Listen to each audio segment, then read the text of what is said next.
ಪರಿಶುದ್ಧ ನಾಮಕ್ಕೆ ಸ್ತೋತ್ರವಾಗಲಿ. ಮತ್ತೊಂದು ದಿನವನ್ನು ಕಾಣುವಂತೆ ದೇವರು ನಮಗೆ ಸಹಾಯ ಮಾಡಿದ್ದಕ್ಕಾಗಿ ಸ್ತೋತ್ರ. ಆತನು ಮಾಡಿದೆಲ್ಲ ಉಪಕಾರಗಳಿಗಾಗಿ, ಆಶೀರ್ವಾದಗಳಿಗಾಗಿ ದೇವರಿಗೆ ಸ್ತೋತ್ರವನ್ನು, ಮಹಿಮೆಯನ್ನು ಸಲ್ಲಿಸ್ತೇನೆ. ಇಂದಿನ ವೇದ ಅಧ್ಯಯನಕ್ಕಾಗಿ ಒಂದು ವಾಕ್ಯವನ್ನು ಓದಿಕೊಳ್ಳೋಣ. ಇಬ್ರಿಯ ಪತ್ರಿಕೆ 13ನೇ ಅಧ್ಯಾಯ 8ನೇ ವಾಕ್ಯ.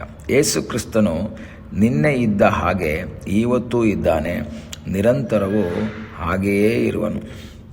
ಅಪೊಸ್ತಲನಾದ ಪೌಲನು ಇಬ್ರಿಯರಿಗೆ ಪತ್ರಿಕೆಯನ್ನು ಬರೆಯುವಾಗ ಹೇಳ್ತಾನೆ, ಯೇಸು ಕ್ರಿಸ್ತನು ಚೇಂಜ್ ಆಗುವಂಥ ವ್ಯಕ್ತಿ ಅಲ್ಲ. ನಿನ್ನೆ ಹೇಗೆ ಇದ್ನೋ ಇವತ್ತು ಹಾಗೇನೇ ಇದ್ದಾನೆ, ನಾಳೆನೂ ಅದೇ ರೀತಿಯಲ್ಲಿರ್ತಾನೆ.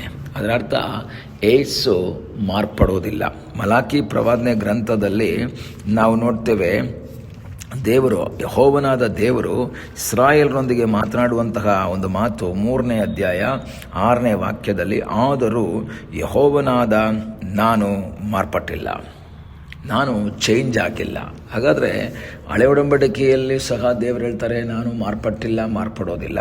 ಹೊಸ ಒಡಂಬಡಿಕೆಯಲ್ಲಿ ಸಹ ಪೌಲ ಹೇಳ್ತಾನೆ, ಯೇಸು ಕ್ರಿಸ್ತನು ಚೇಂಜ್ ಆಗಿಲ್ಲ. ಅದರ ಅರ್ಥ ಏನು? Jesus is N unchanging god. ದೇವರು ಚೇಂಜ್ ಆಗುವಂತಹ ದೇವರಲ್ಲ, ಮಾರ್ಪಡುವಂತಹ ದೇವರಲ್ಲ. ಆದರೆ ಆ ದೇವರ ಒಂದು ಪ್ರತ್ಯೇಕತೆ ಏನು ಗೊತ್ತಾ? ಆತನು ಮಾರ್ಪಡದೇ ಇದ್ದರೂ ಆತನು ಮಾರ್ಪಡಿಸುವುದಕ್ಕೆ ಶಕ್ತನಾದ ದೇವರು. ನಿಮ್ಮ ಜೀವಿತದಲ್ಲಿ ಮನುಷ್ಯರಾದಂತಹ ನಾವು ಮಾರ್ಪಡುವವರಾಗಿದ್ದೇವೆ, ಬದಲಾವಣೆ ಉಳ್ಳವರಾಗಿದ್ದೇವೆ. ನಾವು ನಿನ್ನೆ ಇದ್ದ ಹಾಗೆ ಅಲ್ಲ ಇವತ್ತಿರೋದು. ನಾವು ಶಾರೀರಿಕದಲ್ಲಿ ಬದಲಾವಣೆ ಆಗಿರ್ಬೋದು. ಶರೀರ ಸಣ್ಣ ಆಗಿರುತ್ತೆ. ಹೋದ ವರ್ಷ ನಾವು ದಪ್ಪ ಇದ್ವಿ, ಈ ಸರಿ ಸಣ್ಣ ಆಗಿದ್ವಿ. ಹೋದ ವರ್ಷ ನಮ್ಮ ಮನಸ್ಸೇ ಒಂಥರ ಇತ್ತು, ಇವತ್ತು ಡಿಫ್ರೆಂಟ್ ಆಗಿದ್ವಿ. ಅದಕ್ಕೆ ಜನರು ಕೆಲವ್ರ ಬಗ್ಗೆ ಹೇಳ್ತಾರೆ, ಅಯ್ಯೋ ಅವನು ಲಾಸ್ಟ್ ಇಯರ್ ಥರ ಅಲ್ಲಪ್ಪ, ಇವಾಗ ಅವನು ಭಾಳ ಡಿಫ್ರೆಂಟ್ ಆಗಿದ್ದಾನೆ, ಅವನ ಸ್ವಭಾವನೇ ಬದಲಾಗಿ ಹೋಗಿದೆ, ಅವನ ಲೈಫೇ ಬದಲಾಗಿ ಹೋಗಿದೆ. ಅವನು ಈಗ ನಮ್ಮನ್ನು ನೋಡ್ರೆ ಮಾತಾಡ್ಸಲ್ಲ. ಹೋದ ವರ್ಷ ಎಲ್ಲ ಚೆನ್ನಾಗಿ ನಮ್ಮ ಹತ್ರ ಮಾತಾಡ್ತಾ ಇದ್ದ, ಇವಾಗ ಮಾತಾಡೋದೇ ಇಲ್ಲ. ಹಾಗೆ ಈಗ ಡಿಫ್ರೆಂಟಾಗಿ ಮಾತಾಡುವಂತಹ ಅನುಭವ ಇದೆ. ನಾವು ಅದು ನಮ್ಮ ಬಗ್ಗೆ ಆಗಿರ್ಬೋದು, ನಿಮ್ಮ ಬಗ್ಗೆ ಆಗಿರ್ಬೋದು, ಅನೇಕರ ಬಗ್ಗೆ ಒಂದು ಡಿಫ್ರೆಂಟಾಗಿ ಮಾತಾಡ್ತಾರೆ. ವ್ಯತ್ಯಸ್ತವಾದ ರೀತಿಯಲ್ಲಿ ಮಾತಾಡುವಂತಹ ವ್ಯಕ್ತಿಗಳನ್ನು ನಾವು ನೋಡಬಹುದು. ಆದರೆ ದೇವರ ವಾಕ್ಯದಲ್ಲಿ ನೋಡ್ತೇವೆ, ಆತನು ಎಂದಿಗೂ ಮಾರ್ಪಡುವಂತಹ ದೇವರಲ್ಲ. ಆದರೆ ದೇವರು ಮಾರ್ಪಡಿಸುವಂತಹ ದೇವರು, ಚೇಂಜ್ ಮಾಡುವಂತಹ ದೇವರು. ಆತನು ಯಾರು? ನಾವು ಹಳೆ ಒಡಂಬಡಿಕೆಯಲ್ಲಿ ಧರ್ಮೋಪದೇಶ ಕಾಂಡದಲ್ಲಿ ಓದ್ತೇವೆ, ಬಿಳಾಮನು ಬಾಲಾಕನ ಮಾತನ್ನು ಕೇಳಿ ಇಸ್ರಾಯೇಲರಿಗೆ ವಿರುದ್ಧವಾಗಿ ಶಪಿಸುವುದಕ್ಕಾಗಿ ಬಂದಾಗ ವಾಕ್ಯ ಹೇಳ್ತದೆ, God turn the curse in to a blessing. ದೇವರು ಅವನ ಶಾಪವನ್ನು ಆಶೀರ್ವಾದವಾಗಿ ಮಾರ್ಪಡಿಸಿದರು. ಗಾಡ್ ಟರ್ನ್ ಮಾಡಿದ್ರು. ಯೇಸುವಿನ ಕುರಿತು ಕಾನಾ ಊರಿನ ಮದುವೆ ವಿಷಯದಲ್ಲಿ ನಾವು ಮಾತಾಡ್ತಾ ಇದ್ದೇವೆ. ಯೇಸು ನೀರನ್ನು ದ್ರಾಕ್ಷಾರಸವಾಗಿ ಮಾರ್ಪಡಿಸಿದನು. ನಿಮ್ಮ ಜೀವಿತದಲ್ಲಿ ಇಂದು ಇರುವಂತಹ ವೇದನೆಗಳನ್ನು ಮಾರ್ಪಡಿಸುವುದಕ್ಕೆ ಶಕ್ತನಾದ ದೇವರು. ನಿನ್ನ ವೇದನೆ, ನಿನ್ನ ಕಷ್ಟ, ನಿನ್ನ ದುಃಖ, ನಿನ್ನ ರೋಗ ಏನೇ ಆಗಿದ್ರೂ ಸಹ ಮಾರ್ಪಡದಂತಹ ದೇವರು ಮಾರ್ಪಡಿಸುವಂತಹ ದೇವರಾಗಿದ್ದಾನೆ. ಆ ದೇವರ ಬಳಿಯಲ್ಲಿ ನೀನು ಪ್ರಾರ್ಥನೆ ಮಾಡುವುದಾದರೆ ನಿನಗಾಗಿ ಅದ್ಭುತವನ್ನು ಮಾಡುವ ಸರ್ವಶಕ್ತನಾದ ಒಬ್ಬ ದೇವರಿದ್ದಾನೆ. ಪೌಲ ಇಬ್ರಿಯರಿಗೆ ಹೇಳ್ತಾ ಇದ್ದಾನೆ, ಯೇಸು ಕ್ರಿಸ್ತನು ನಿನ್ನೆ ಇದ್ದ ಹಾಗೆ ಇವತ್ತು ಇದ್ದಾನೆ, ನಿರಂತರವೂ ಹಾಗೆ ಇರ್ತಾನೆ. ಆತನು ಬದಲಾಗಲ್ಲ. ನಿನ್ನ ಜೀವಿತದಲ್ಲಿ ಆತನ ಪ್ರೀತಿ, ಆತನ ಒಂದು ಕರುಣೆ ಅದು ಬದಲಾಗಲ್ಲ. ಆದರೆ ನೀನು ಪ್ರಾರ್ಥನೆ ಮಾಡುವಾಗ ನಿನ್ನ ಜೀವಿತದಲ್ಲಿ ಬದಲಾವಣೆಯನ್ನು ತರುವುದಕ್ಕೆ ಶಕ್ತನಾಗಿದ್ದಾನೆ. ಯೋಸೇಫನ ಜೀವಿತದಲ್ಲಿ ಅಣ್ಣಂದಿರು ಅನೇಕ ರೀತಿಯ ತೊಂದರೆಗಳನ್ನು ಮಾಡಿದರು. ಆ ಆದಿಕಾಂಡ 50:20 ಯೋಸೇಫ ಒಂದು ಮಾತನ್ನು ಹೇಳ್ತಾನೆ, ನೀವು ನನಗೆ ಕೇಡಾಗಬೇಕೆಂದು ಎಣಿಸಿದ್ದೀರಿ, ಆದರೆ ದೇವರು ಇಂದು ಕಾಣುವ ಹಾಗೆ ಆ ಕೇಡನ್ನು ಆಶೀರ್ವಾದವಾಗಿ ಮಾರ್ಪಡಿಸಿದನು.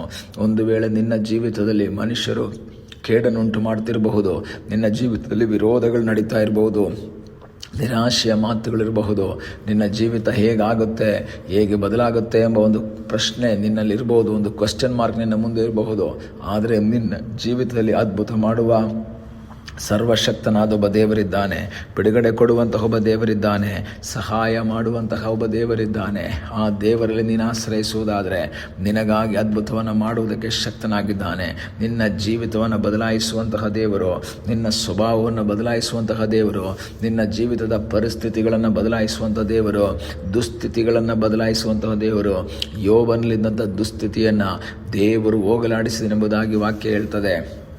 ಯೋಬನು ತನ್ನ ಸ್ನೇಹಿತರಿಗಾಗಿ ಪ್ರಾರ್ಥಿಸಿದಾಗ ದೇವರು ಅವನ ಸ್ಥಿತಿಯನ್ನು ಹೋಗಲಾಡಿಸಿ ಅವನನ್ನು ಸುಸ್ಥಿತಿಗೆ ತಂದಿದ್ದರೆ, ಈ ದಿವಸಗಳಲ್ಲಿ ನಿಮ್ಮ ಜೀವಿತದಲ್ಲಿರುವಂಥ ದುಸ್ಥಿತಿಗಳು, ವೇದನೆಗಳು, ನಿರಾಶೆಗಳು, ದುಃಖಗಳು ಏನೇ ಆಗಿದ್ರೂ ಸಹ ಮಾರ್ಪಡದಂತಹ ದೇವರ ಕೈಗಳಿಗೆ ಒಪ್ಪಿಸಿಕೊಡುವುದಾದರೆ, ಮಾರ್ಪಟ್ಟು ಹೋಗದೇ ಇರುವಂತಹ ದೇವರ ಸಾನ್ನಿಧ್ಯಕ್ಕೆ ಒಪ್ಪಿಸುವುದಾದರೆ, ಆತನು ಅದನ್ನು ಮಾರ್ಪಡಿಸುವಂತಹ ದೇವರಾಗಿದ್ದಾನೆ. ಮನುಷ್ಯನಿಂದ ಮಾಡುವುದಕ್ಕೆ ಸಾಧ್ಯವಿಲ್ಲ, ಮನುಷ್ಯನದನ್ನು ಮಾರ್ಪಡಿಸುವುದಕ್ಕೆ ಅಸಾಧ್ಯ, ಆದರೆ ದೇವರಿಗೆ ಎಲ್ಲವೂ ಸಾಧ್ಯ. ಒಂದು ವೇಳೆ ನಿನ್ನ ಜೀವಿತ ಅದು ಬದಲಾಗಲ್ಲ ಎಂಬ ಯೋಚನೆ ನಿನ್ನಲ್ಲಿರಬಹುದು, ಆದರೆ ದೇವರ ಕೈಗಳಿಗೆ ನಿನ್ನನ್ನು ಒಪ್ಪಿಸಿಕೊಡುವುದಾದರೆ ಅದನ್ನು ಬದಲಾಯಿಸುವುದಕ್ಕೆ ಆತನು ಶಕ್ತನಾಗಿದ್ದಾನೆ. ಸೌಲನನ್ನು ಪೌಲನಾಗಿ ಮಾರ್ಪಡಿಸಿದ, ಅಥವಾ ಸಭೆಯ ಹಿಂಸಕನಾಗಿದ್ದಂತಹ ಸೌಲನನ್ನು ಸಭೆಯ ಪ್ರಸಂಗಿಯಾಗಿ ಮಾರ್ಪಡಿಸಿದ, ಕ್ರಿಸ್ತನ ವಿರೋಧಿಯಾಗಿದ್ದಂತಹ ಸೌಲನನ್ನು ಕ್ರಿಸ್ತನ ಪ್ರಸಂಗಿಯಾಗಿ ಮಾರ್ಪಡಿಸಿದಂತಹ ಅದೇ ದೇವರು ಇಂದು ನಮಗಾಗಿ ಜೀವಿಸ್ತಾ ಇದ್ದಾನೆ. ನಿನ್ನ ಜೀವಿತದ ಎಲ್ಲ ಪರಿಸ್ಥಿತಿಗಳನ್ನ ಬದಲಾಯಿಸುವುದಕ್ಕೆ ಆತನು ಶಕ್ತನು. ಆತನು ಮಾರ್ಪಡುವುದಿಲ್ಲ, ಆದರೆ ನಿನ್ನ ಜೀವಿತದಲ್ಲಿರುವಂಥ ಸನ್ನಿವೇಶಗಳನ್ನು ಮಾರ್ಪಡಿಸುವವನು. ಕಣ್ಣುಗಳನ್ನ ಮುಚ್ಚೋಣ, ಪ್ರಾರ್ಥಿಸೋಣ. ನಮ್ಮನ್ನು ಬಹಳವಾಗಿ ಪ್ರೀತಿ ಮಾಡುವ ಪರಲೋಕದ ತಂದೆಯೇ, ಈ ಸಮಯಕ್ಕಾಗಿ ಸ್ತೋತ್ರ. ಈ ಸಮಯದಲ್ಲಿ ಮತ್ತೊಂದು ಆವರ್ತಿ ನಿನ್ನ ಸನ್ನಿಧಾನದಲ್ಲಿ ನಾವು ಬಂದಿದ್ದೇವಪ್ಪ. ದೇವರೇ, ನಮ್ಮನ್ನೇ ನಿನ್ನ ಪಾದ ಬಳಿಗೆ ಒಪ್ಪಿಸಿಕೊಡ್ತೇವೆ. ನಿನ್ನ ಕೃಪೆಯಲ್ಲಿ ನಮ್ಮನ್ನು ಮರೆಮಾಡಿ ಆಶೀರ್ವದಿಸು ಎಂಬುದಾಗಿ ನಾವು ಪ್ರಾರ್ಥಿಸ್ತೇವೆ. ಅಪ್ಪ, ಮಾರ್ಪಡದಂತಹ ದೇವರು, ನೀನು ನಮ್ಮ ಜೀವಿತದ ಪರಿಸ್ಥಿತಿಗಳನ್ನು ಬದಲಾಯಿಸುತ್ತಿ ಎಂಬ ನಂಬಿಕೆಯಿಂದ ನಿನ್ನ ಮುಖವನ್ನೇ ನೋಡ್ತೇವೆ, ನಿನ್ನಲ್ಲಿ ಆಶ್ರಯಿಸ್ತೇವೆ. ನೀನು ಅದ್ಭುತ ಮಾಡು. ಪ್ರಾರ್ಥನೆಯನ್ನು ಕೇಳಿದ್ದಕ್ಕಾಗಿ ಸ್ತೋತ್ರ. ಯೇಸುವಿನ ನಾಮದಲ್ಲಿ ತಂದೆಯೇ, ಆಮೇನ್. God bless you.